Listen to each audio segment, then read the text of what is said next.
उत्तर प्रदेश के सिकोहा बाग से दिल दहला देने वाली घटना सामने आई है, जिसने समूची मानव जाति को झकझोर कर रख दिया है। पहले ये वीडियो फुटेज देखिए।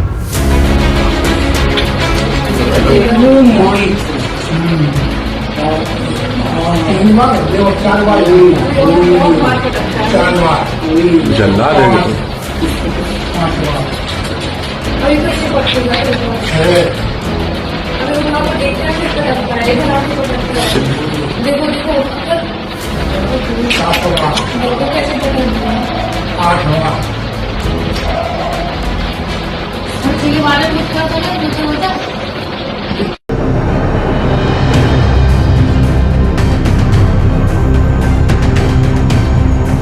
मीडिया रिपोर्ट्स और पुलिस रिपोर्ट्स के अनुसार तस्वीर में दिख रहा दरिंदा जिसने 1.5 साल के मासूम को जमीन पर पटक पटक कर मार दिया। आपके मन में भी एक सवाल इस फुटेज को देख के उठ रहा होगा कि ऐसा क्या कारण है कि इंसानियत को शर्मसार करने वाला यह हैवान आखिर है कौन?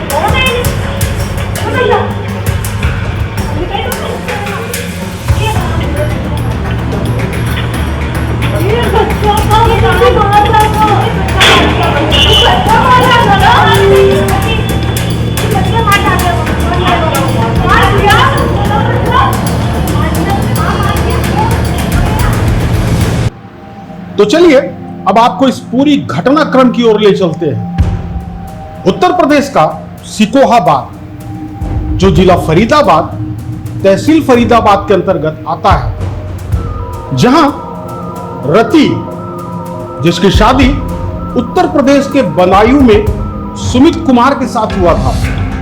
रति और सुमित का 1.5 साल का पुत्र आरव उर्फ कालू था। सुमित और रति का वैवाहिक जीवन अपरिहार्य कारणों से ठीक नहीं चल रहा था और मामला तलाक तक पहुंच चुका था। तब रति अपने मायके सिकोहा बाग में ही अपने इकलौते पुत्र आरव, जिसकी उम्र महज 1.5 साल थी, के साथ आकर रहने लगी। उधर बदायूं में सुमित का एक रिश्तेदार जितेंद्र पाठक उर्फ विराज, जो रति को पसंद करता था और रति से शादी करना चाहता था, रति के तलाक के प्रकरणों में रति की मदद भी कर रहा था और वह कई बार रति से शादी के लिए प्रस्ताव भी रख चुका था, जिसे रति ने सिरे से खारिज कर दिया। उसका कहना था कि वह अपने पैरों पर खड़े होकर अपने इकलौते बेटे आरव की परवरिश करेगी और उसे पढ़ा लिखा कर किसी काबिल बनाएगी। वह बार बार शादी के लिए इनकार करती रही। इधर लाख कोशिशों के बाद भी रति बच्चे के भविष्य का हवाला देकर शादी से लगातार इनकार करती रही। जितेंद्र पाठक को यह बात नागवार गुजरी। उसे लगा कि रति और उसकी शादी के बीच यह बच्चा बहुत बड़ा बाधक है। तब उसने योजना बनाकर 30 मई 2026 दिन शनिवार को वह बच्चे को टॉफी दिलाने के बहाने उसे उठाकर ले आया। रति ने अपना रिश्तेदार समझ के मासूम आरव को जितेंद्र के साथ जाने दिया। आरव 1.5 साल के मासूम को जमीन पर पटक पटक कर मार दिया।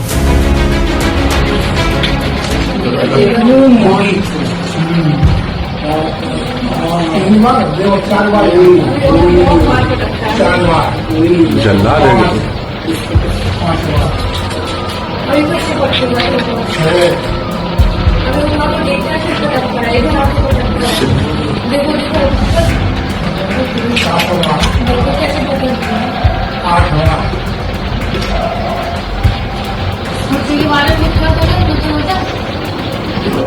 इस संबंध में रति का क्या कहना है, आइए आपको सुनाते हैं। मेरा नाम रति। रति, क्या घटना हुई है आपके साथ? बात देखो, मेरा बच्चा 1.5 साल का है। मेरे ससुराल वाले रखते नहीं है, बहुत मारा मुझे, बांध के मारा, बहुत भी मारते हैं। मेरी मम्मी हमें ले आई, हमने फोन किया, चुपचाप ले आई। फिर उनके बुआ का लड़का मेरे पास फोन करता रहा, हम रिश्ता देखते रहे, मेरा देवर है, उस तरीके से हम बात करते रहे। फिर बोला हम मिलने आ रहे हैं, वो आया, उनसे बोला शादी कर लो, हमने कहा नहीं, मेरे पास एक बच्चा है ना। तो यहाँ पे मिलने आया, बाबू से बोला बाबू चलो टॉफी खाने चल रहे हैं। मैंने बाबू ले दिया, मैंने कहा अपना ही तो बोहर ही तो ले जा रहा है। मौसी ने बोला छोटे से बच्चे से कि तुम चले जाओ साथ में, तो बोला कि वो इधर ही तो गए हैं भैया। मैंने इसको भी नहीं भेजा, मैंने जा रहा है जाने दो। उसने ऐसे मारा मेरे बच्चे का पूरा गर्दन ऐसे झूल रहा है। क्या धरती पटक दी या क्या किया ऐसा? कहाँ पर पटका, किस जगह पर? मुझे नहीं पता। क्या नाम है उनका जिनने पटका है? विराज और जितेंद्र पाठक। ये कौन है आपके? मेरी बुआ सास का लड़का। उन्होंने हत्या की है बच्चे की? हाँ। आप उनके यहाँ आई थी? नहीं, हम अपनी मौसी के यहाँ आए थे, वो यहाँ पे ही आया था। अब इस संबंध में रति की मां का बयान सुनिए। वो टॉफी के बहाने ले गया और गली में पटक के मार दिया। वहाँ झगड़ा चलता है, उसका देवर आया मेरे यहाँ पे, बहुत अच्छे से बात करता था, बुआ का लड़का, और उसने मेरी बेटी के बेटे को टॉफी के बहाने ले गया और गली में पटक के मार दिया। मेरी बेटी से कह रहा था शादी कर लो, मेरी बेटी ने कहा नहीं, मैं शादी नहीं करूंगी, मैं जैसे खुश हूँ अपने बच्चे में, अपने पति में खुश हूँ। तो उससे बोला मेरी साइड में जाओ, मेरी बेटे को ले जा करके पटक के मार दिया, गेट के बाहर लेटा दिया। कितनी साल का आपका देवता? 1.5 साल का। और बीच में ही उसने आरव को गली की सीमेंटेड कंक्रीट पर एक बार जोर से पटका, जिससे आरव के मुख से एक चीख निकली, जो आरव की आखिरी चीख थी। फिर क्या था, जितेंद्र ने मासूम को बार बार पटका और हर बार पटकने के बाद वह आश्वस्त होता था, उसे चेक करता था कि कहीं वह जिंदा तो नहीं। तभी घटनास्थल के पास में ही रहने वाले लोग आ गए और पूरी घटना सीसीटीवी में कैद हो गई। प्रत्यक्षदर्शी पड़ोसियों ने क्या देखा और क्या कहा, आप भी सुनिए।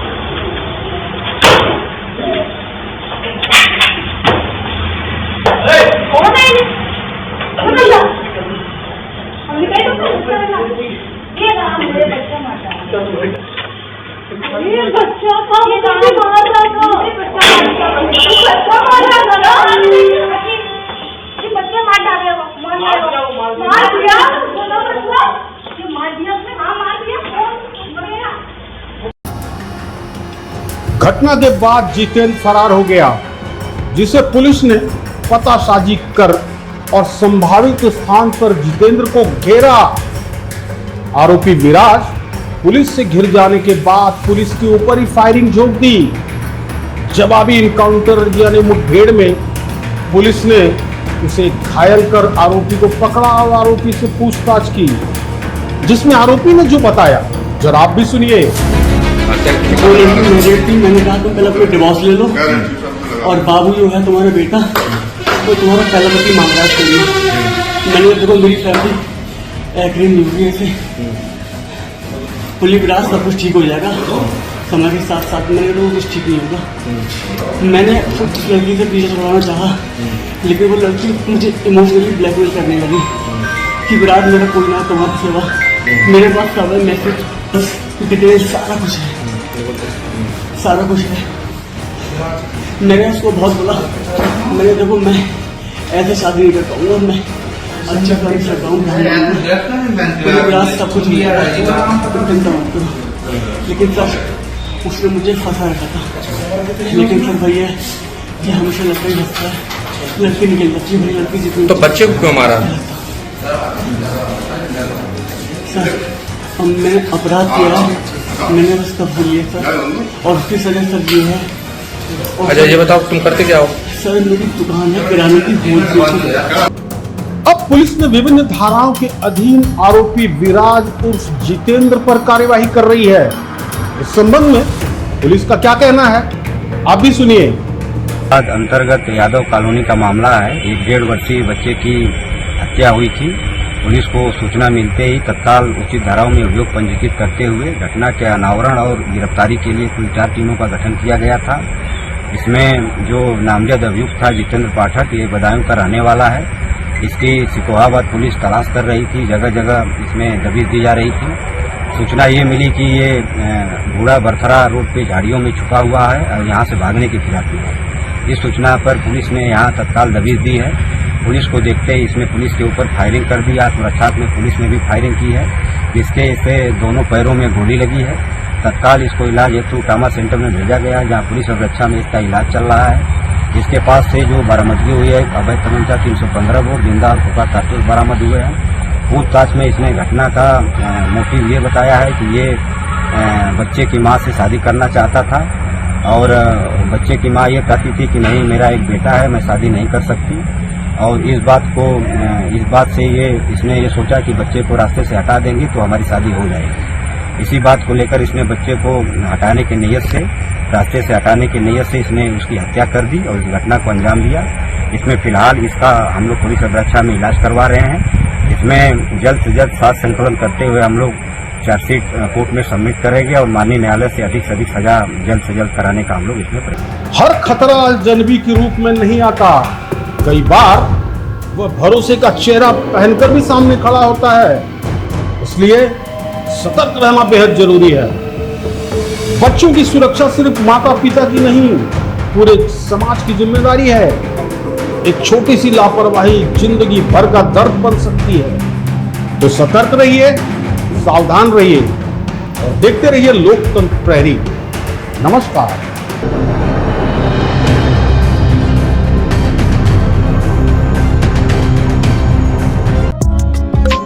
लोकतंत्र प्रहरी YouTube चैनल को सब्सक्राइब करें और बेल आइकन बटन को क्लिक करें।